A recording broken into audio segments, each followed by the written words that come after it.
हे hi guys, film fever के स्वागत नानु निम्मा रवि गुप्ता।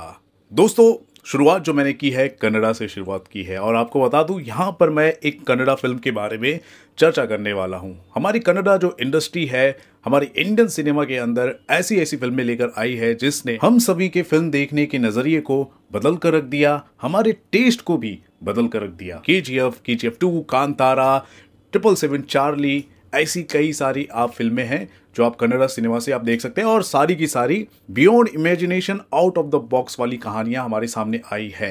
लेकिन पिछले कुछ आप महीनों से आप देखेंगे तो कन्नड़ा सिनेमा से उतनी शानदार फिल्में तो नहीं आई। लेकिन अब साल 2025 की अगर मैं बात करूं तो कन्नड़ा सिनेमा की शुरुआत हो रही है एक नई फिल्म से। वैलेंटाइंस डे वीक चल रहा है दोस्तों, और इस वैलेंटाइंस डे के दौरान बहुत सारी लव स्टोरीज वाली फिल्में रिलीज हो रही हैं, या फिर उन फिल्मों में कहीं ना कहीं प्यार का जो एंगल है वो उन फिल्मों में आपको देखने को मिलेगा। लेकिन यहाँ पर ये जो फिल्म है कुछ अलग ही जॉनरा में आपके सामने रखने की कोशिश की जा रही है। इस जॉनरा को कहते हैं पैरासाइकोलॉजिकल थ्रिलर। जी हाँ, आपने बहुत कम सुना होगा पैरासाइकोलॉजिकल थ्रिलर, और इस फिल्म का नाम है निमित्त मात्र। आपने संस्कृत में जरूर सुना होगा निमित्त मात्रम, या फिर हिंदी में आपने सुना होगा निमित्त मात्र, या फिर आपने एक कहावत सुनी होगी कि हम सब केवल निमित्त मात्र है, या फिर आपने गीता में, भगवत गीता में आपने सुना होगा कि श्री कृष्ण अर्जुन से कहते हैं तुम केवल निमित्त मात्र हो। ठीक है, और संस्कृत में एक श्लोक भी है भगवत गीता में, निमित्त मात्रम भव सव्य साचिन। यानी कि थोड़ा इजी वे में आपसे बोलने की कोशिश करूं तो हम जो देख रहे हैं, हम जो भी कर रहे हैं वो ऑलरेडी किया जा चुका है। मैं एज ए इंडिविजुअल अगर मैं कुछ कर रहा हूँ तो मैं नहीं कर रहा हूँ, मैं सिर्फ और सिर्फ एक इंस्ट्रूमेंट हूँ।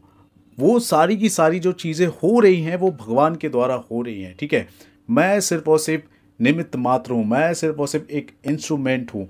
तो ये जो बात है ये जो है श्लोक में बताई गई है, और इसी कॉन्सेप्ट को ध्यान में रखते हुए एक पैरासाइकोलॉजिकल काइंड ऑफ फिल्म हमारे सामने आ रही है। और दोस्तों, ट्रेलर में साफ दिख रहा है कि कैसे फिल्म के अंदर इन्वेस्टिगेशन हो रहा है। फिल्म का जो मेन किरदार है वो कैसे पुरानी बातों को वो अनकवर करने की कोशिश कर रहा है, उसकी जो गुत्थियां हैं उसको सुलझाने की कोशिश कर रहा है। साथ ही साथ फिल्म के अंदर पैरानॉर्मल और अनकही बातें जो होती हैं वो भी हमें देखने को मिल रही। तो ये सारी बातें एक्साइट करती है। अब जरा सोच कर देखिए, ये जो फिल्म का टाइटल है अपने आप में यूनिक लग रहा है। साथ ही साथ फिल्म का जो जॉनरा है पैरासाइकोलॉजिकल थ्रिलर के नाम से फिल्म मेकर जो है हमारे सामने रख रहे हैं, और इसका ट्रेलर भी मैंने देखा है और ट्रेलर भी मुझे बहुत ही ज़्यादा इंटरेस्टिंग लगा है।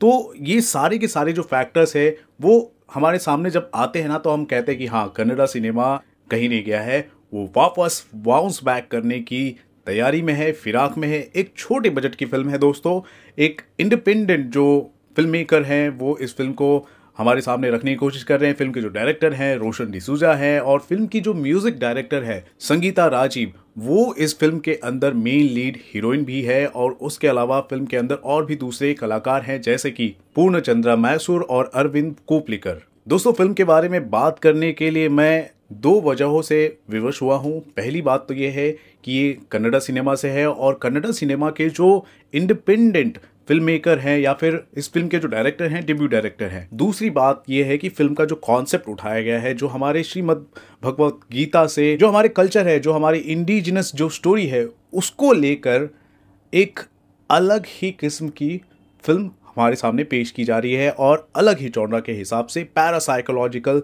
थ्रिलर के नाम पर हमारे सामने एक फिल्म पेश की जा रही है। तो ये कुछ वजह है जिसकी वजह से मैं बहुत ही ज़्यादा अभी एक्साइटेड हो गया हूँ। साल की शुरुआत है, 2025 की शुरुआत है, और यहाँ से कन्नड़ा सिनेमा से एक अलग किस्म की फिल्म हमारे सामने आ रही है। सो आई एम वेरी एक्साइटेड। हम रिलाई इस बात पर भी कर सकते हैं कि कन्नड़ा सिनेमा से ज़्यादातर आपने देखा होगा कि डेब्यू डायरेक्टर्स जो हैं उन्होंने कमाल किया है। तो यहाँ पर भी हम देखते हैं कि किस हिसाब से इस फिल्म के जो डायरेक्टर हैं अलग किस्म की फिल्म बनाकर हमारे सामने पेश करते हैं, और हम भी कुछ जो फिल्में हमने देखी हैं कन्नड़ा सिनेमा से जिसको लेकर हम इम्प्रेस हुए हैं, यहाँ पर भी हम इम्प्रेस हो सकते हैं। फिल्म के जो मेकर्स हैं कुछ अलग ही स्ट्रैटेजी के साथ इस फिल्म को रिलीज कर रहे हैं। वो चाहते किसी और भी दिन इस फिल्म को रिलीज कर सकते थे, लव स्टोरी के माहौल में ही वो रिलीज कर रहे हैं। तो ये भी कहकर वो रिलीज कर रहे हैं कि this is not a Valentine day movie. ठीक है, तो यार अगर ऐसा कहकर वो रिलीज़ कर रहे हैं तो कुछ ना कुछ तो बात होगी ही होगी। तो वो देखना खास ये होगा कि यार फिल्म के अंदर वो क्या बात है। ठीक है, सो गाइस ये रहा मेरा opinion reaction about the movie from the Kannada cinema निमित्त मात्र, या फिर आप कह सकते हैं निमित्त मात्र, हिंदी में आप बोल दिए निमित्त मात्र। ठीक है, it's just merely an instrument, इसका मतलब यही है। तो ये जो ट्रेलर है मुझे अच्छा लगा है दोस्तों, आपको कैसा लगा है ज़रूर बताएं दोस्तों हमारे कमेंट सेक्शन पर। देखते रहें आपका अपना channel filmy fever. This Ravi Gupta signing off. Thank you, bye bye.